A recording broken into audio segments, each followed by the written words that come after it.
Good morning. How are you, sir? Good morning, Hoppy. I'm great. How are you? Thanks for coming on. What's the Detroit connection?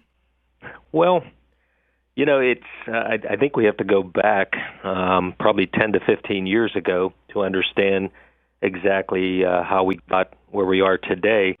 Obviously, when the OxyContin and oxycodone scourge just began and was ramping up in the country, and particularly in West Virginia, which was hit tremendously hard by that problem. We had a number of individuals from Detroit. That's where a lot of the pills were coming from the pill mills. These individuals recruited residents of West Virginia, particularly in the areas like Morgantown, Huntington, and other areas, to go up to the pill mills and bring those back. And that sort of began this. I wouldn't say that was the beginning of the Detroit connection, because the connection between West Virginia and Detroit goes back many decades ago. But it began innocently enough with people going to Detroit for jobs, but it turned on its head during the oxycodone era, and so that's where we saw a lot of the Detroit connections begin. And then when efforts were being made to cut down on the OxyContin crises, the heroin entered the scene, and again, that came from Detroit, and now we're talking fentanyl and crystal meth, and it's basic math. It's greed. They can get the drugs in Detroit a lot cheaper and bring them down here to West Virginia and double and triple their profits.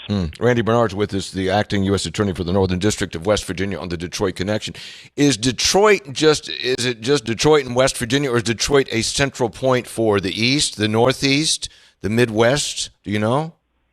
Well, I think it's fair to say it's a central point for Appalachia. Whether it be Kentucky, Tennessee, or West Virginia. And let's face it, the Route 75, Route 70, and Route 79, we just happen to be in the crossroads, Route 64. We have so many interstate highways transecting through West Virginia that it makes it more conducive for those drugs to flow through West Virginia and these other areas. So it is a center, and unfortunately, probably because it makes it a lot easier to transport those drugs 6 hours away to these various areas that we happen to be the target. Randy, and the reason that stood out in my mind is because in my many years in news in West Virginia, it seems there's always been this Detroit connection. As you alluded to, it goes back a long, long way. And so when you arrest 9 or charge 9, is it whack-a-mole and others just take their place out of Detroit? Well, yeah, and I call it either whack-a-mole or a hydra. I mean, you get to one drug trafficking organization, DTOs as we call them, you shut that down, and there's one or two that roll right into place to take over. And it really is. It's a matter of being embedded, because they've been here, at least from the opioid standpoint, for close to 10, 15 years, maybe even longer. So they've made connections. They are in the communities, and they have the contacts. And one of the issues are we have been hit in West Virginia, particularly in the Northern District, hit heavily with drug abuse and addiction. And these individuals from Detroit and other major cities look at the citizens, the users, as nothing more than tools of the trade. They dehumanize them. They call them fiends or zombies. They recruit them to house them as members of the DTO, to go out and straw purchase guns, and what they do is they keep their addiction going by giving them drugs or money, and really that's what we're dealing with. And you're right, it is whack-a-mole. You take out one organization, and within weeks or a week, somebody else is in town. Are the individuals typically that you arrest or charge, are they themselves addicts, or are they just air quote businessmen?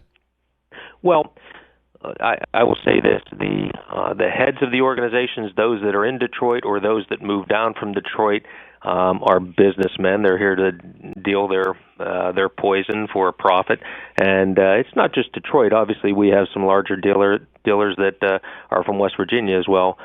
The heads of the organization, I wouldn't call them addicts. They are businessmen, and they're looking at pure profit on the backs of West Virginians. Now, we do have members of the organization, the lower level, the mules or the street level dealers. A lot of them, a majority of them, are addicts, and I think we take a different approach towards those individuals than we do to the actual leaders of the business organization. This is probably a loaded question, but it's a final question here. Do you find that many of those that get arrested, are they willing to cooperate, or is just, no, I'm not going to do that. I'll take my penalty, and I'm not going to take the ultimate penalty of ratting out somebody? I think it's obviously those that are up the chain or those that have been institutionalized in the gangs or the business organizations are less likely to cooperate. Some of the lower level members, particularly those that are looking at mandatory minimums, 10, 20-year sentences, are a little more likely to cooperate. And there are certain, obviously, hazards and dangers to that, but we take that very seriously. And so I think that's the only way we can operate, particularly in larger cases. We do have to have the cooperation of individuals, and that's the simple math. You have to work from the street up the chain to the leaders of the organization. Typically, you can't work it down. Acting U.S. Attorney for the Northern District of West Virginia, Randy Bernard, on the Detroit connection. And there are other connections that just stood out to me from this most recent indictment. Randy, good to speak with you. Thank you for coming on. Appreciate your insights.